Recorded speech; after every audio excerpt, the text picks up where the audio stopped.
I'm Brian.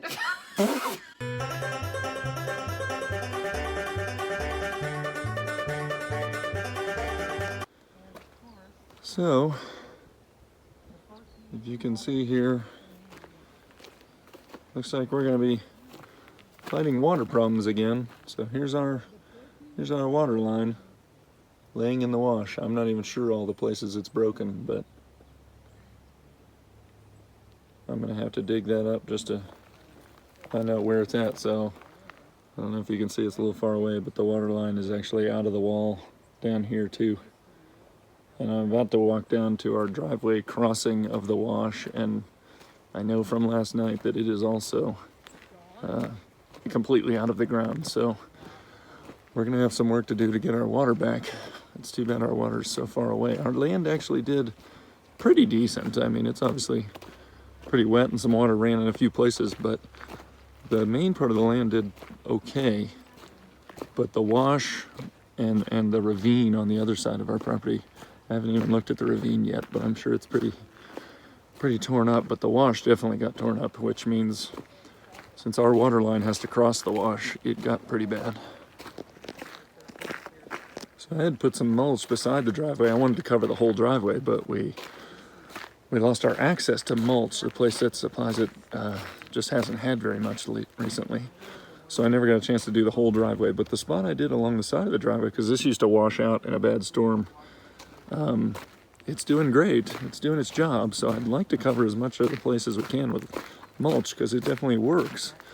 But here is our driveway crossing across the wash. And although this is a little bit ugly, you know, we can deal with this.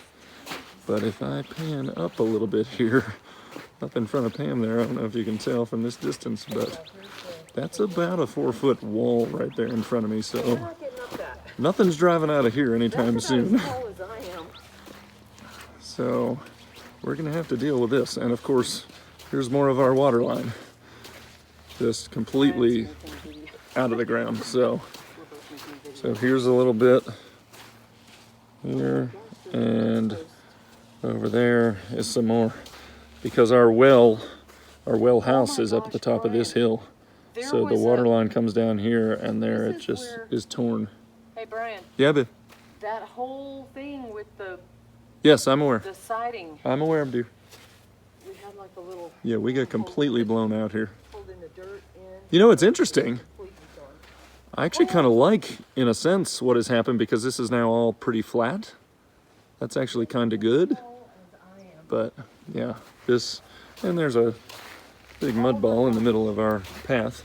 But yeah, this is our immediate issues are, one, the water, and two, to be able to get out of here. Come and stand right here. That's So 5 feet tall. That's our water line right there. Yes, it is. Oh my gosh. Stand right there, please.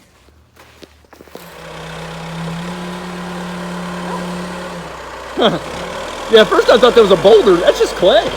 Yeah.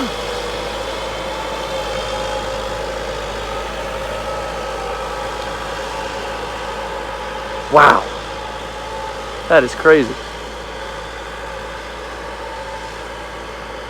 This is going to take a little time.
So here is the entrance to our land.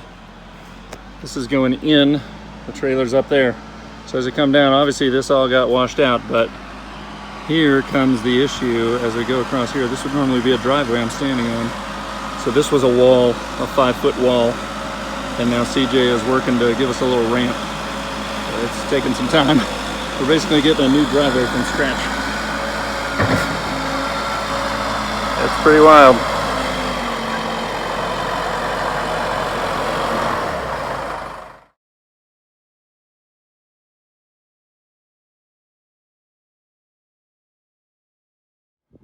All right, so here's break number 1 that I know about. There's a second that I know about. I'm hoping they're the only 2. So that's our water line coming out of the wall here. Oh, get my finger on there, let it focus. So there's the top of the wall. Here's down in the wash. So this water line runs. So this morning, this water line that comes out of the wall over here, this was basically turned that way, and I had to pull it out of the ground and drag it up here to where it's supposed to meet this one. So I'm going to try and put these 2 back together. It broke at a connection point, so hopefully with the hardware on it and everything, the clamps, hopefully I can just kind of clean it up a little bit and put it back together. I don't know if it's going to be that simple or not. And then there's another one that looks a lot like this down kind of at our driveway crossing, so I'll get to that one next. But hopefully if I put those 2 back together, I can have the water running again. Of course, the pipe will be exposed, so it'll be susceptible to another storm. And of course, you know, I can't leave it there for too long. Freezing will be the next issue. So, but step 1 is just to get this back connected and get water flowing. So hopefully just connecting these 2 back up, and hopefully I can do it with the parts that are there. Hopefully we can get water flowing again. Let's give it a try. Well, there's one reconnected. That actually didn't go too bad, but my experience with these connections, with these clamps and everything, so I just used the hardware that was there. This was already a connection, it just broke when this came out. So I'm hoping it wasn't just, so there it's in the wall right there. I'm hoping it wasn't just the weight that caused that to snap, but the rushing water that hopefully caused that to break off. Because when I turn the water back on and this thing gets filled with water, obviously this will have some weight to it, right? So I'm hoping that weight isn't enough to just weigh this down and have that leak. So I can't guarantee that that's the ultimate fix for now, but it is reconnected. So in theory, water will flow through there again. I just don't know what the weight's gonna do when I put the water back in. But I mean, there it is, it runs and it eventually goes back up into the wall. So like I said, that's 1 of 2. I'm gonna head down to the driveway crossing, and I've got another that's kind of like this. And again, I think it already has the fittings on it and everything. It just broke at a connection point. So I'm gonna go reconnect that one, and we'll turn the water on, and fingers crossed, these things will be watertight, but it's hit and miss from my experience. So I'm not super optimistic, but that's the first step at least. Let's hit the second one. So here's break number 2, or break number 1. I mean, our well house is up here. So here's our water line coming down into the wash. You can see our HOA maintenance guy kind of gave us a ramp to get out of the wash because it was a wall, about a 4 or 5 foot wall like this that we couldn't have gotten out of. So there's our ramp. That's not a permanent fix. I'm not sure. Something's gonna have to be done about that. But anyway, here's the other break. So you can see the hose is underground over here, and it's actually underground kind of coming down the side of the driveway here. The problem with this one, which I was afraid of, is these 2 don't actually reach each other now. I mean, normally this would be underground, and those 2 probably just, you know, they barely reach, but now I can't pull them tight enough, so I need an extra piece to fit in here and some extra fittings to a coupling. So there's a coupling on this end. You can barely see it, it's a little dirty, but there's no coupling on this end because this would connect up to that coupling. So I'm gonna need an extra piece of tubing, which I think I have, a couple of feet, and it'll attach onto this coupling. I'll need some clamps, 2 clamps on that side, the 2 clamps, or at least that looks like it might be just a single clamp on that side. And then I'll need an extra coupling and clamps for that piece here. So I'm gonna need a little extra material to make this one work, but I might have it on hand. So let's give that a try.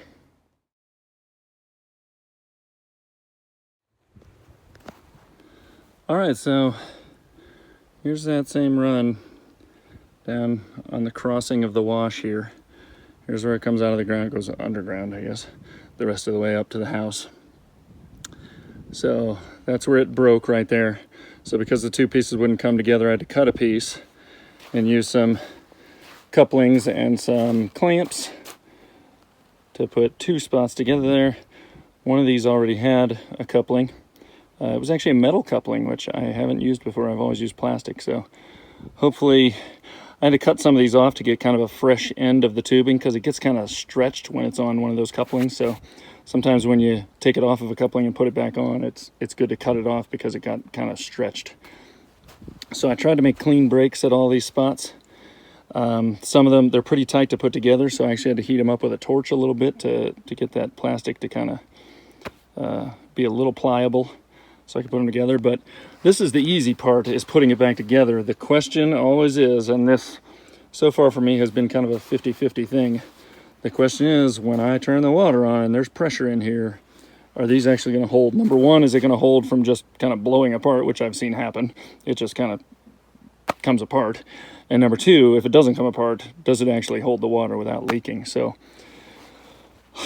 like I said, it's kind of been hit and miss for me so far with these couplings, and it doesn't seem to matter how cleanly you put them together or how well you tighten the things down, or it's just kind of a crapshoot. So I just have to cross my fingers now and hope that when I turn this on, this is all watertight, because we've got, I believe, unless I've missed a break somewhere, I think we have a continuous line now from the well house to our trailer, which is great, but it has to hold water. So that's our next test. Let's find out.